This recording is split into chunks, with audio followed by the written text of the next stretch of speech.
Hapit na mahuman sa Rich. Hapit na mahuman ang ato ay kaduhang pumwash nga ato ani ibutang puhon dito ilahan si Richie para pares ni sa iyang karwasyan gid dito. Sa maulan na hapon karon dili na mao tong topiko diri ata sa bugnaw nga topic ato ang gigama gahapon.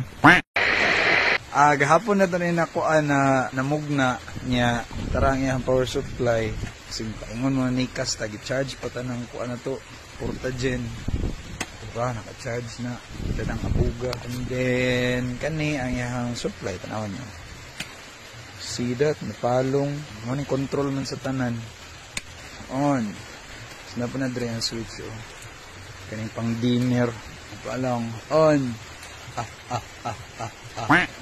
Wagi na sayang. Kaler tag electric fan y pero tining abuga. Laban tag electric fan kay usahay gamit tong yo tong blue. Dirian eh. Pwede abog. Pantay ato kay tabas.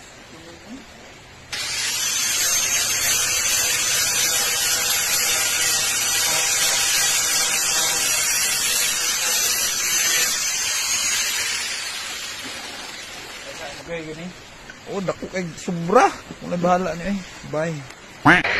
Murna na sa demolition pa bawa sa oras ani.